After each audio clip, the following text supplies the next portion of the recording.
Vamos fechando os nossos olhos e trazendo à nossa frente a figura serena e bondosa de Jesus, nosso mestre maior. E a ele agradecemos. E Jesus, quando nos disse que nós somos o sal da terra, ele está nos chamando a atenção para que possamos marcar a nossa presença no coração dos outros e de forma positiva. Auxiliar o irmão a melhorar a sua caminhada, ao mesmo tempo em que vamos melhorando a nossa própria caminhada. Mas isso nos pede sempre esforço, luta, dedicação, seriedade naquilo que fazemos. E esse Jesus que nos orientou tanto, em todos os aspectos, podemos colocar a presença de Jesus e da sua orientação, que com certeza fará com que todos nós tenhamos uma caminhada melhor. Esse Jesus não é preso dentro de uma igreja, de um templo, de uma casa espírita. Esse Jesus é vivo. Esse Jesus está aí nos acompanhando em todas as situações. Se precisamos ser luz, como falamos nas lives anteriores, que sejamos luz em todos os ambientes, não só na igreja. Ser luz em família, na roda de amigos, no ambiente de trabalho, na rua, em qualquer local. Mas também precisamos ser o sal, aquele que tempera, aquele que dá sabor, e que sejamos assim em todos os locais. Então agradecemos a Jesus por tanta orientação para todos nós. Que assim seja, graças a Deus. Nós falamos, Dr. Faria, né? Um grande abraço. No YouTube também, quem perder, né, e quiser acompanhar, nós temos também nossa live no YouTube da editora Intelitera. Intelitera. Então, prestigiar a Intelitera, tá? Eu agradeço também. E nós hoje também temos a companhia de amigos.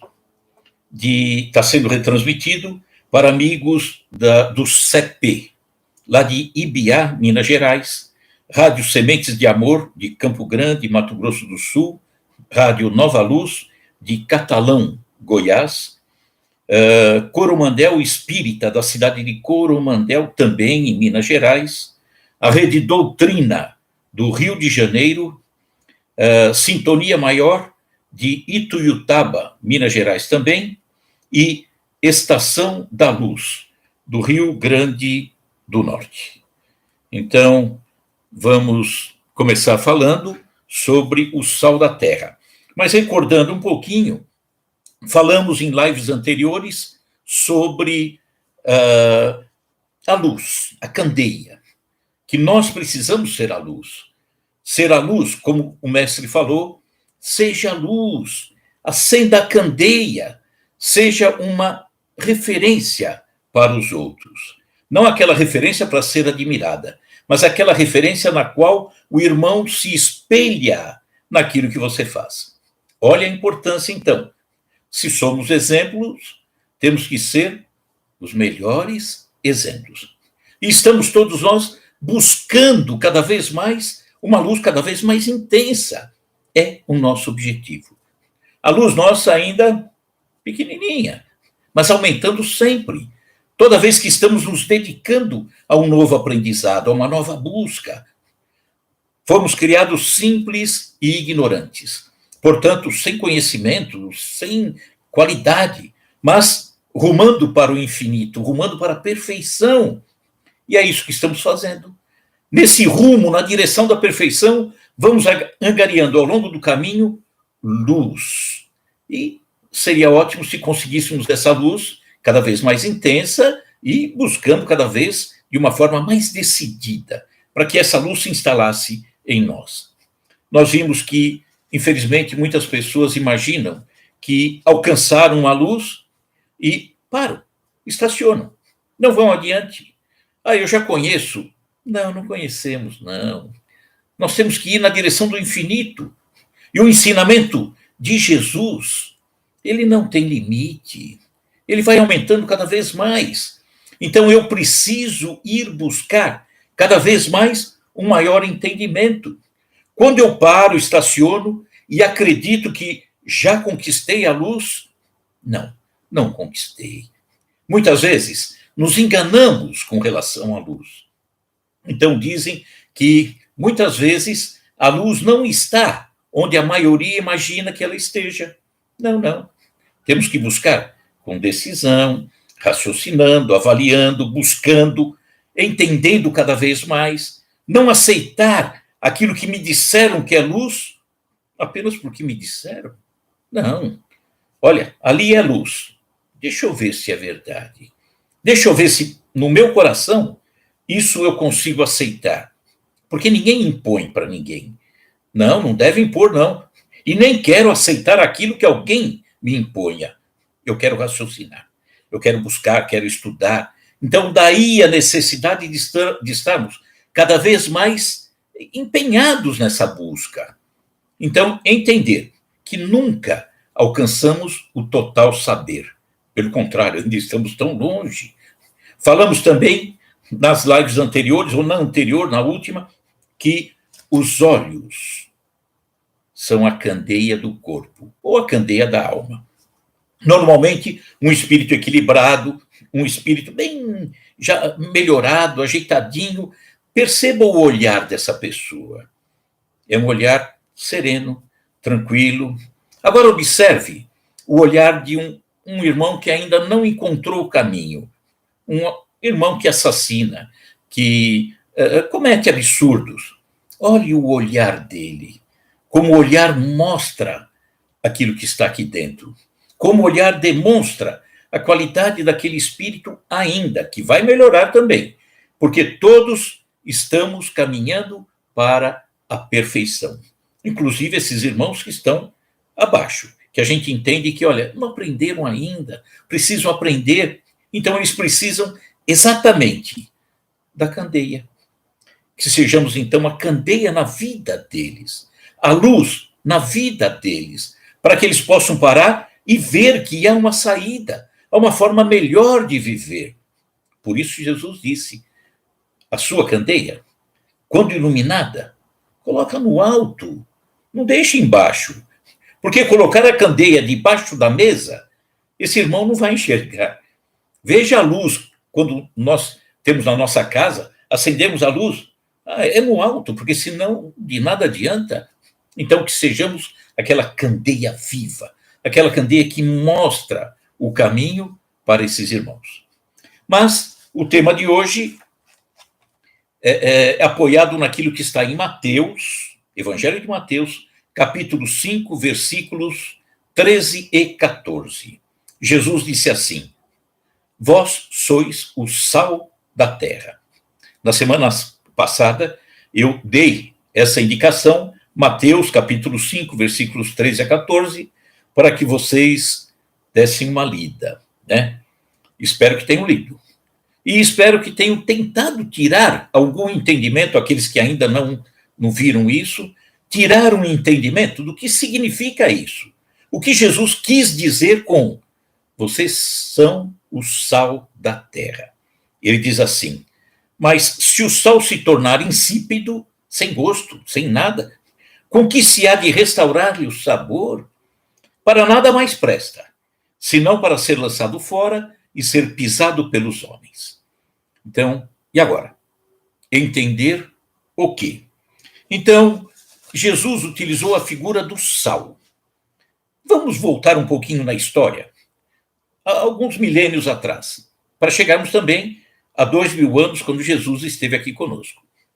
Então, existia, lá naquela época, 2000, 3000, 4000 anos atrás, um termo conhecido como pacto de sal, ou aliança de sal, que também é encontrado 3 vezes no Velho Testamento.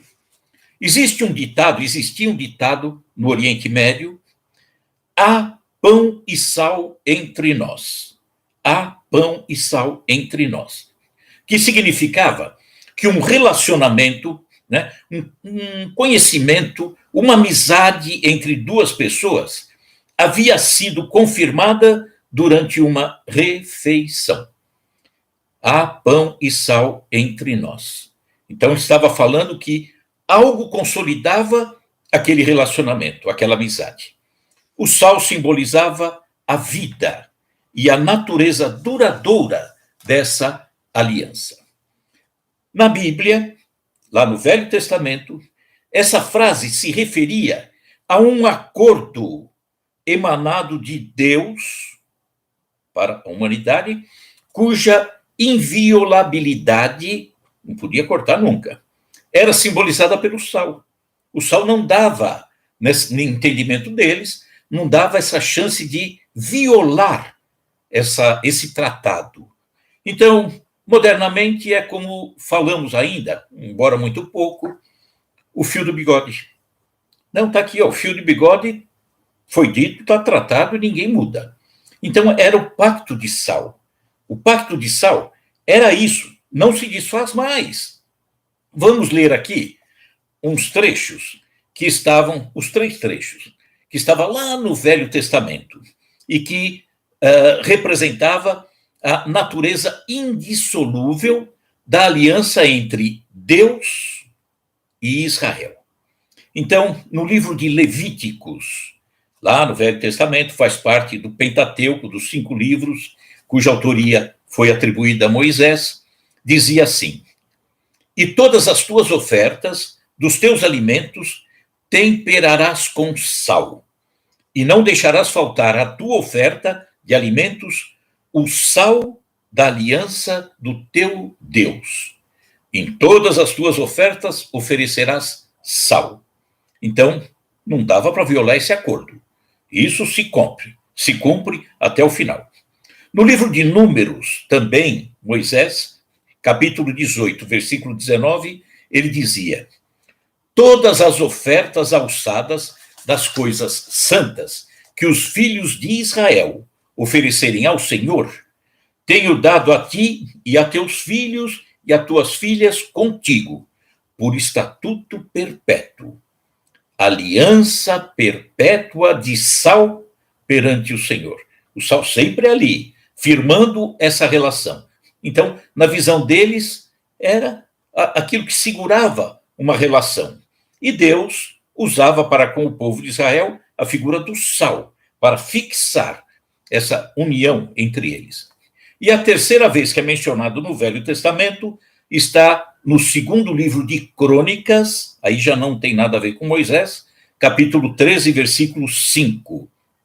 Olha o que ele diz: porventura, não vos convém saber que o Senhor, Deus de Israel, deu para sempre a Davi, o rei Davi, a soberania sobre Israel, a ele e a seus filhos, por um pacto de sal?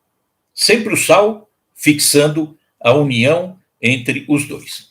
Bom, precisamos entender o contexto em que Jesus disse: vós sois o sal da terra. Cuidado para não perder o sabor, hein? Então, foi dito quando Jesus estava terminando o Sermão da Montanha. E ali, no Sermão da Montanha, foi na parte inicial da caminhada de Jesus, quando ele distribuía o seu evangelho e que estava com os seus discípulos há muito pouco tempo, terminando o Sermão do Monte, ele diz essa frase, então: vós sois o sal da terra, olha, não perca o sabor. Deu uma pausada. Não perca o sabor. Então, após isso aí, ele quis levantar o ânimo dos seus discípulos.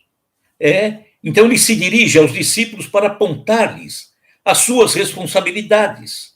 Já liberou? Está funcionando normal agora? Eu acho que sim, né? Então, conscientizá-los quanto aos compromissos que deveriam eles, os discípulos, assumirem, porque eles eram os colaboradores diretos de Jesus. Era, portanto, para lembrar-lhes do compromisso firmado com sal. Ou seja, não saia desse compromisso. Então, lembremos que o sal encontrado também na terra é o mesmo encontrado no mar, né? É sempre a mesma coisa. Existe o sal encontrado em minas de sal, mas também o sal retirado do mar. São iguais, inalterados. São exatamente iguais, iguaizinhos esse sal. Então, queria que Jesus, seus discípulos, fossem como o sal, firmes e sem perder o sabor. Honestidade de propósito, firmeza, perseverança, que eles fossem incorruptíveis. Não perca esse sabor, não seja corrompido. Eles precisariam continuar sendo os distribuidores da verdade, verdade legítima, em qualquer local e em qualquer situação. Era Jesus fazendo com eles um pacto de sal. Vós sois o sal da terra. E quanto a nós, será que ele disse que sal da terra era apenas para os discípulos? Não. Nós somos sal da terra também. Nós somos. Para muitos, pode até parecer estranho essa comparação. Sal? Mas não é. Vamos lá. Não podemos sobreviver muito tempo apenas com sal. Alguém se alimenta com o sal, unicamente com sal, vários dias, meses, anos? Não. Até um náufrago no mar, na sua barquinha, na sua balsa, ele morre de sede. Se não chover, ele tem tanta água ali, mas o sal não permite que ele fique, né, bebendo aquela água. Então, o sal é de grande utilidade na nossa vida, sem sombra nenhuma. Exerce o sal no nosso organismo uma influência importantíssima, porque é necessário também a retenção da água, e o sal colabora na retenção da água. Só não pode muito sal, porque aí complica. Sozinho, o sal sozinho, ele, portanto, é muito pouco. Entretanto, estamos falando de nós como sal. Entretanto, na medida em que o sal se relaciona com os outros alimentos, a sua presença mexe em tudo, afeta em tudo. Pode ser a comida que for, você percebe a presença do sal. Que coisa, né? Desde que a comida seja salgada, né? Não podemos ver o sal. Ninguém vê o sal ali na comida, mas sabe que ele está ali, porque a sua força se faz sentir. Uma pitadinha de sal a mais estraga o prato. E a falta de sal faz com que uma excelente comida perca o gosto, né? Você já, certamente, né, toma conhecimento de como é a comida num hospital, onde o sal é praticamente não colocado, porque a pessoa está ali deitada, vai ficar com muito sal no corpo, retendo água, sem movimento, a coisa pode complicar. Então, aquela comida insossa, não tem graça, faltou o sal. Ele disse: sois o sal da terra, nós somos o sal da terra. O que ele quis dizer? Que nós temos um trabalho a fazer junto ao próximo. Todos nós temos um trabalho. Não quero me envolver com o próximo, já se envolveu. Não quero, tem que saber, tem que buscar. Então, ser sal é quando nós nos misturamos com os outros. Família, filhos, pai, vizinho, amigo, não importa. Nós sempre estamos envolvidos com as pessoas.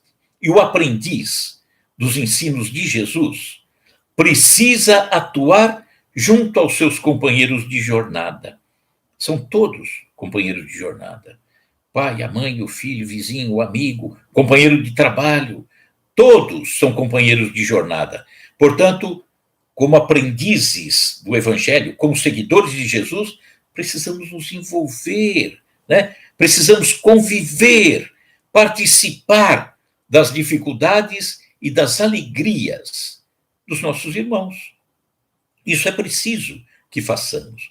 Afinal, Deus nos fez para que vivamos em sociedade, juntos, um ao outro.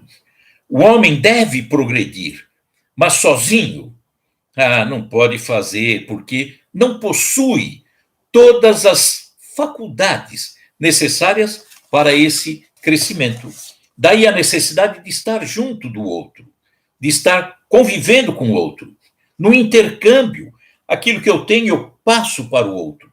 Aquilo que eu conheço, eu ensino o outro. Aquilo que o outro tem, que sabe, conhece, ele passa para mim, para que eu aprenda também, para que eu também cresça. Porque se eu ficasse isolado, se você ficasse isolado, você ficaria alguém bruto. A humanidade ficaria bruta se vivesse isolado, sem o convívio. Viveria sem sentido, porque o isolamento é egoísmo. O isolamento é fuga. E não podemos. Nascemos, fomos criados para vivermos em sociedade. Então, precisamos nos fazer presentes, mas na medida exata. Presentes na vida do outro, mas na medida exata. Por quê? Porque não deve haver nem excesso e nem omissão nessa convivência. Excesso é como aquele que torna o alimento impróprio para o consumo. Imagine alguém em excesso junto ao outro. Excesso em tudo seria inconveniente. Até no matrimônio, as duas pessoas têm que saber que precisa haver o espaço para que cada um cresça. Nós somos como árvores. As duas árvores que formam, por exemplo, um lar, elas não nascem juntas. Elas nascem separadas, distantes. É preciso isso. Então, uma convivência maciça, em cima, em excesso, prejudica. Assim são os fanáticos, por exemplo, né? Aqueles que são os dominadores. Quer dominar o outro, os exagerados.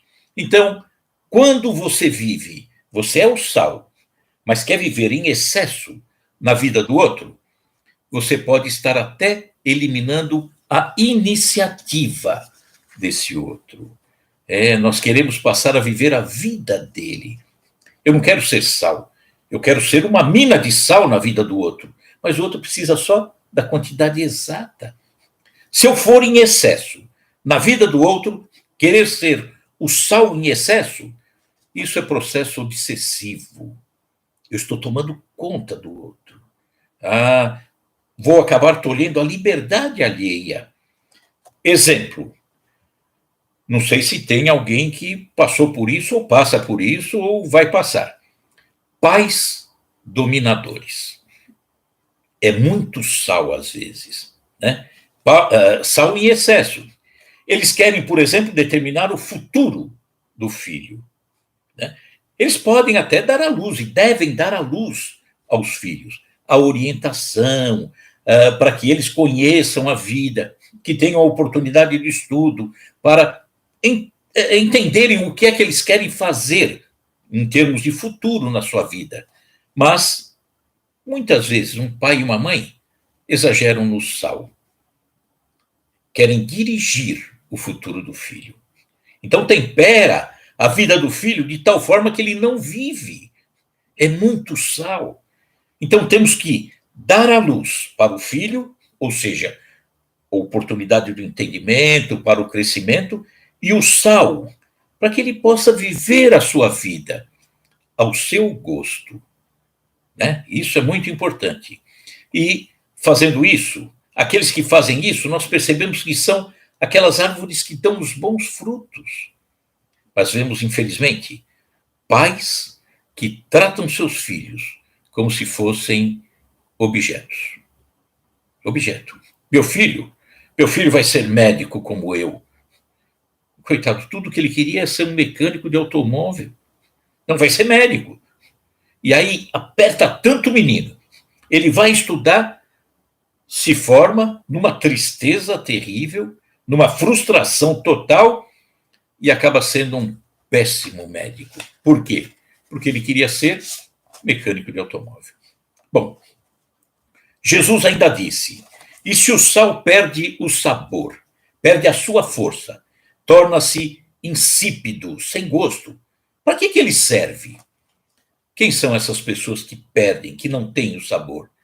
São as pessoas, normalmente, por exemplo, que cuidam mais da aparência do que da essência. Não tem sabor.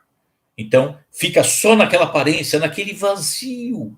E não tem sabor a vida dessa pessoa.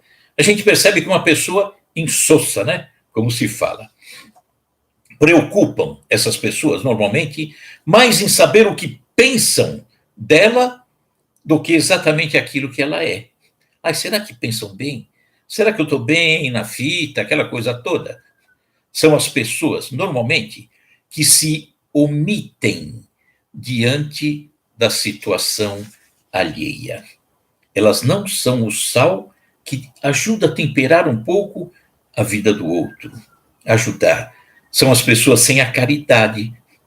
São, expressão atual, por exemplo, diz, nossa, fulano é sem sal, sem açúcar, ou seja, não tem gosto, né? Não vive, não está presente na vida do outro. Então, Emmanuel, mentor do Chico, no livro Da Esperança, numa lição intitulada Exterior e Conteúdo, ou seja, ele está falando o que você parece para fora e o que você tem aqui dentro. Ele faz algumas comparações. Ele diz assim, o exterior, aquilo que se vê, aquilo que os outros enxergam, em muitas ocasiões, afeta unicamente os olhos. Só os olhos. Oh, aquela pessoa é bonita, aquela pessoa é assim e tal. O conteúdo alcança a reflexão. Como aquela pessoa sabe, como aquela pessoa ajuda, como aquela pessoa é caridosa. Então, o exterior, só os olhos estão vendo, não sabe o que está por dentro. E o interior, o conteúdo, esse sim, nos leva a refletir sobre aquela pessoa, aquilo que ela faz, o tempero que ela oferece. Ele diz assim, ainda Emmanuel, a casa impressiona pelo aspecto, pelo feitio daquela casa. Oh, é bonita, é feia, está caída. O interior da casa, contudo, é o que lhe decide o aproveitamento.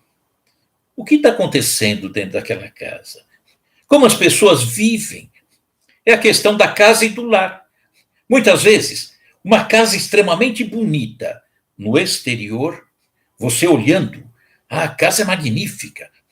Quando você olha dentro, ela continua sendo apenas uma casa. Não consegue se transformar num lar. Porque lar é sentimento. Casa é material. Só isso. Então, muitas vezes nós nos impressionamos com o aspecto exterior, mas o interior é que nos leva à reflexão, que nos leva ao crescimento, que nos leva à modificação. Então, são pessoas que têm, normalmente, essas pessoas que são o sal que perdeu o sabor, muitas vezes são pessoas que têm uma embalagem bonita, mas um conteúdo sofrível. Já viram aquela embalagem? Você vai no supermercado, olha a embalagem e você fala, nossa, isso aqui deve ser muito bom, deve ser gostoso. Na hora que chega em casa, porque a embalagem é bonita, abriu, que porcaria! Por que eu fui comprar isso? Foi pela embalagem e não pelo conteúdo. Então, muitas pessoas que não têm o sal para distribuir, para ajudar os outros a terem sabor pela vida, são assim. Embalagem bonita, às vezes. Conteúdo sofrível. São os fariseus dos dias de hoje, né? Os fariseus de 2000 anos atrás, só que agora. Então, Jesus falou, seja a luz do mundo e o sal da terra. Então, vamos recordar um pouquinho, fazer um resumo. Se o objetivo da luz é iluminar, ensinar, esclarecer, a finalidade do sal é conservar, dar sabor, ou seja, o discípulo. E discípulo não são aqueles 12 de 2000 anos atrás, Discípulos somos nós, aqueles que procuram seguir as orientações de Jesus. Então, o discípulo, ao mesmo tempo que ensina, que ilumina, ele também orienta para a conservação do ânimo, por exemplo, daqueles que o ouvem, para que eles conservem na busca, se conservem na busca, na perseverança, na luta, na alegria.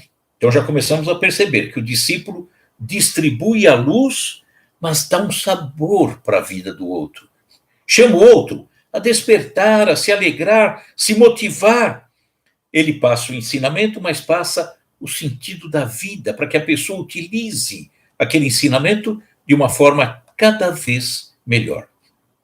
Portanto, quem dá a luz, o ensinamento, o roteiro, também precisa distribuir o sal, dar o sabor, o gosto pela mudança, pela procura, distribuir otimismo. Por isso que precisamos ser exemplo. É o exemplo que é o sal que dá às pessoas o gosto pela vida. Nossa, fulano tem tanta dificuldade, fulano está doente, fulano está desempregado, mas ele está sempre sorrindo, ele está sempre ajudando. Olha o sal presente aí. Eu, no passado, lembrando sobre esse assunto, lembrei da época em que estava na escola. Obviamente, eu não vou dizer o nome do professor, até porque nem lembro. Mas tinha um professor que chegava, ele tinha o conhecimento, tinha a luz, portanto. E ele se sentava na mesa, pegava o livro, abria, lia, como se estivesse lendo para si mesmo. Fazia um comentário breve, podia ter um ensinamento, o aprendizado dele, mas não cativava. A gente não aprendia, porque aquilo era cansativo, monótono. Vamos até a diretoria pedir para substituir, porque não estamos aprendendo. É melhor que ele leia em casa. A gente não atrapalha. Então, esse professor, ele tinha a luz dele, mas sal não tinha, não conseguia cativar as pessoas. Então, se um pouco de sal transforma a comida toda, você, eu, precisamos, devemos dar sabor ao mundo que está à nossa volta. Mas eu não conheço a pessoa. Não importa, um sorriso é sal, um abraço é sal, né? Uma palavra é sal na vida dessa pessoa. Jesus é o pão da vida, né? O entendimento, a orientação. Pão sem sabor, sem o sabor do exemplo, é pão sem sal. Pão, né? Então fica difícil até a gente comer um pão que não tem aquele saborzinho bom, gostoso. E o pão, que é Jesus, é o pão da vida, ele deu sabor. De que forma? O próprio sacrifício dele, a orientação dele, os sermões dele, o exemplo que ele deu o tempo todo é sal. Ele nos passou a luz e colocou o sal, o sabor pela vida, pela busca daquilo que ele nos deixava. Precisamos fazer isso, porque se assim não fizermos, nós não vamos ajudar ninguém, não. Podemos buscar o entendimento, mas vai ficar apenas na teoria, na prática, não. Né? Imagine um general, a tropa está no campo de batalha e, de repente, esse general começa a gritar para a tropa: vamos, ninguém recua, vamos todos em frente, vamos enfrentar o inimigo, tal. Mas esse general está falando isso dentro de um gabinete com ar-condicionado, sua poltrona tranquila e o microfone nos lábios. A tropa vai obedecer esse general? Ele conhece tudo sobre tática, mas ele não tem o sal, não consegue colocar o sal. Outro exemplo que chama atenção, aqueles que gostam de assistir uma partida de futebol. Está lá o time em campo, jogando bola, e uma chuva tremenda no estádio. E aí, o técnico faz o quê para o seu time? Quer motivá-lo. Vamos jogar melhor, vamos seguir em frente, cada vez mais. Estão com medo do quê? Imagine se esse técnico nesse dia de chuva, seus jogadores enlameados, encharcados, esse técnico estivesse na beira do campo, do gramado, gritando isso para eles: tenham coragem, não parem não, estão com medo do quê? Estivesse segurando o guarda-chuva. Como é que ficaria a situação? Tenho certeza que ninguém viu isso até hoje e nem verá, porque o técnico, ele tem que dar o exemplo, tem que estar presente, tem que estar junto. E assim somos nós, se aprendermos aquele ensinamento melhor e dermos o exemplo, colocarmos o sal. Quando nós falamos em conhecer, estudar, aprender, ser o sal, mas é Jesus que falou? Sim, Jesus que falou. Se aplica só no meio religioso? Lógico que não. Imagine um gerente de uma empresa falando para os outros: façam, cumpram no horário, tem que ser assim, e chega todo dia atrasado. Quer dizer, ele dá um ensinamento, mas não dá o exemplo, não dá o sal. O dono da empresa, o professor, o médico, olha, tem que ter cuidado, problema de infecção, façam asepsia e tal, mas vai lá com a mão toda suja. Então Jesus, ele nos dá um ensinamento para a vida toda, em todas as situações, em todos os aspectos. Não é religioso. Jesus não é religioso só. Jesus é vida num todo. E é isso que nós precisamos aprender. Então, assim como a luz que não ilumina, o sal que não conserva, que não salga, para nada serve. Não serve, é à toa. Joga fora. O sal insípido, portanto, aquele sal sem sabor, são aqueles que se dizem discípulos de Jesus, mas não executam seus preceitos. Aquele que se diz preso numa empresa ao regulamento interno, mas não cumpre o regulamento.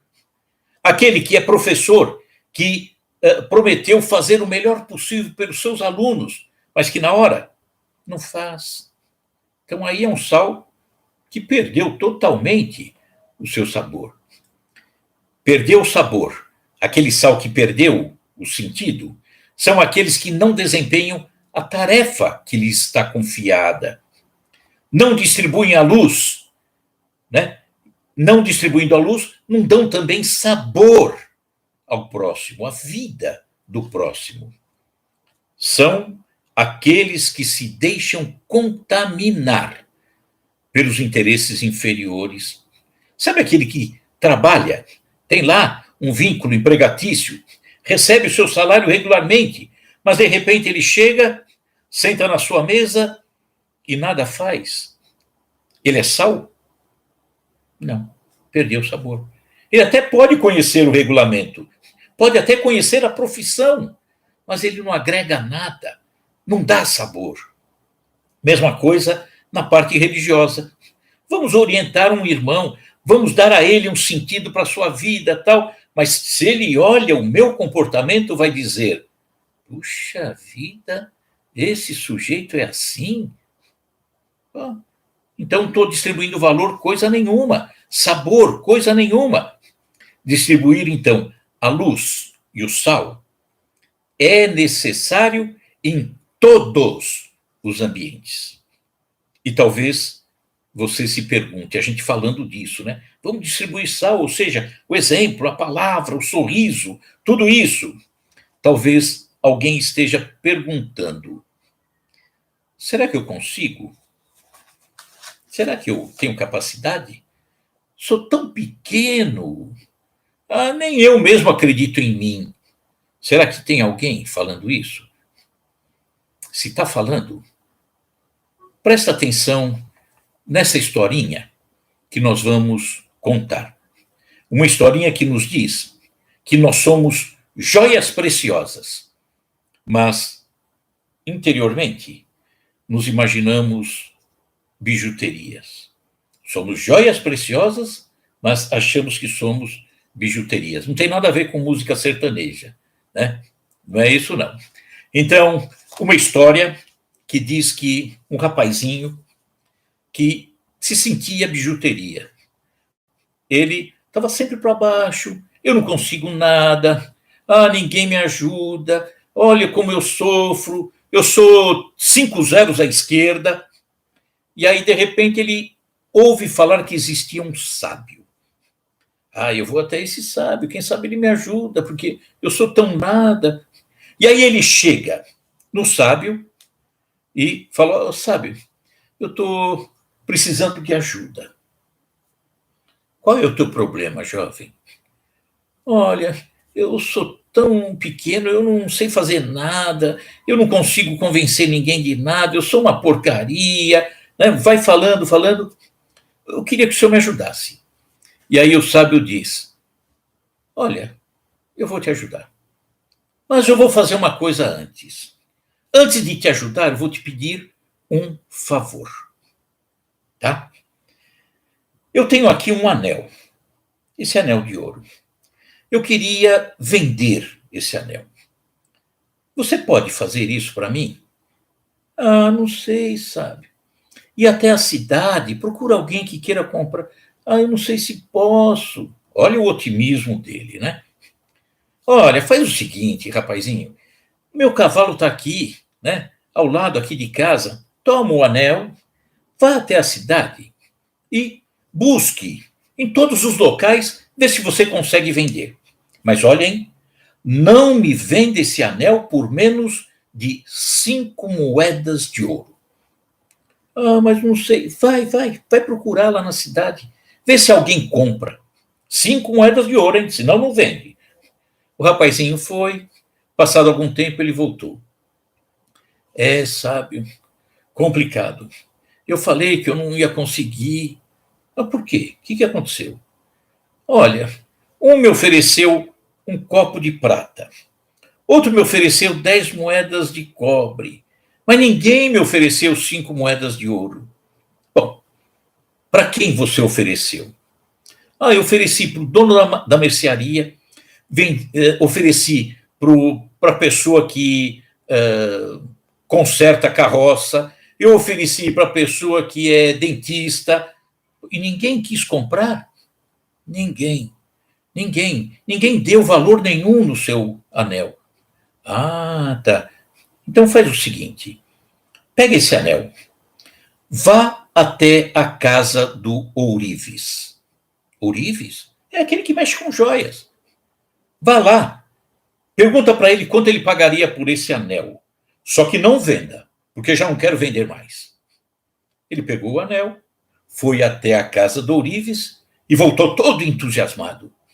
Sábio, o ourives falou que esse anel seu, nossa, ele pagaria 30 moedas de ouro. Isso porque talvez o senhor esteja querendo vender com alguma urgência. Se for com mais tempo, ele pode pegar até 40 moedas de ouro. Olha que coisa! E aí o sábio fala: era isso que eu queria te ensinar. Quando nós nos deixamos avaliar pelas pessoas que não têm competência, que não nos conhecem, pessoas que às vezes nem gostam de nós, pessoas que só nos dirigem críticas, pessoas que querem nos diminuir, e aceitamos essa avaliação, nós vamos começar a entender que somos bijuterias. Mas quando somos avaliados por aqueles que têm boa vontade para conosco, quando somos avaliados por aquele que conhece o nosso interior, o Pai, quando somos avaliados por aqueles que são amigos fiéis nossos, os ourives, nós vamos perceber que somos joias preciosas. Olha a diferença. Bijuteria para joia preciosa. E quando nós achamos que não temos competência para distribuir sal, sabor, gosto, ânimo na vida dos outros, é porque já aceitamos aqui dentro que nós somos bijuterias. E não paramos para pensar que somos joias preciosas. Tá? Por isso que Jesus disse: você é o sal da terra, dá sabor, porque você pode, você tem condição, você tem competência, você tem conhecimento.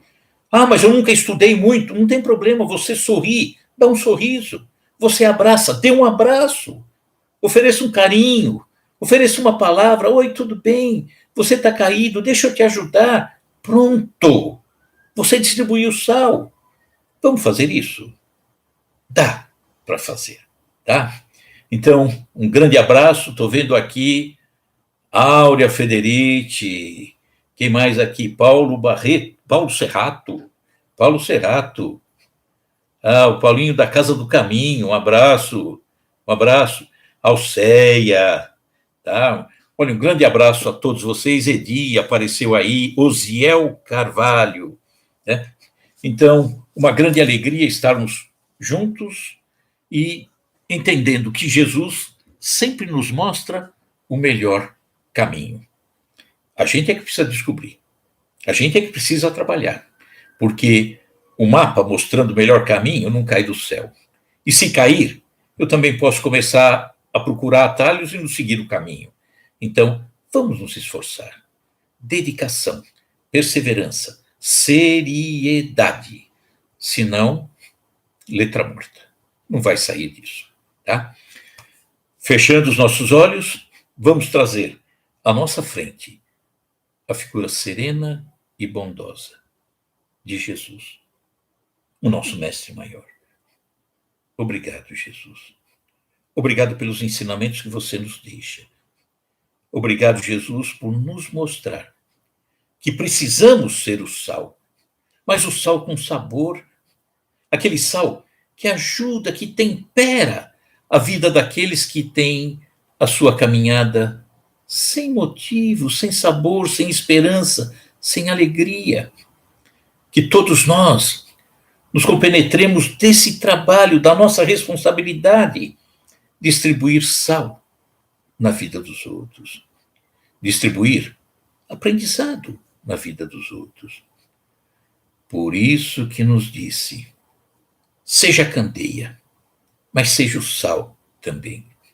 Então, Jesus, que todos nós, a partir de agora, se ainda não tomamos essa iniciativa, a partir de agora, procuremos entender, aprender, estudar, seguir, fazer, realizar e transmitir ao nosso irmão tudo isso.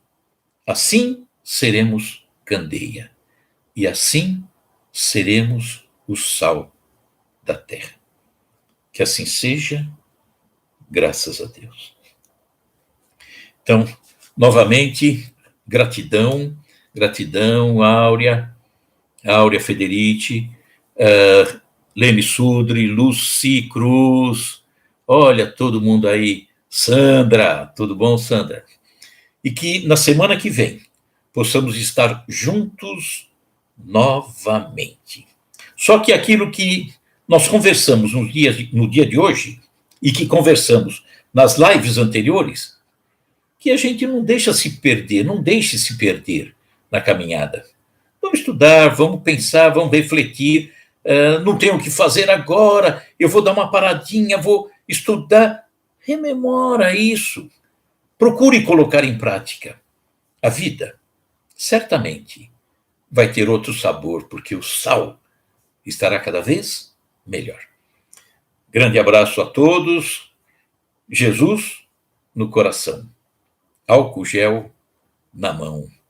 Ah, Almir, um abraço, Almir. Almir que esteve internado aí, a Covid pegou o Almir aí, mas já está resolvido, hein, Almir? Que alegria te ver aí, tá? Grande abraço a todos vocês. YouTube também, na Interlitera. Obrigado, doutor Faria. Obrigado a todo aquele pessoal de longe, né? Minas, Rio Grande do Norte, Goiás, Rio de Janeiro, que acompanhou. Um grande abraço a todos e até a próxima semana. Lene, na Bahia, hein? Feira de Santana, isso é bom demais. Beijão a todos, grande abraço e até a semana que vem. Tchau. Obrigado, viu? Muito obrigado.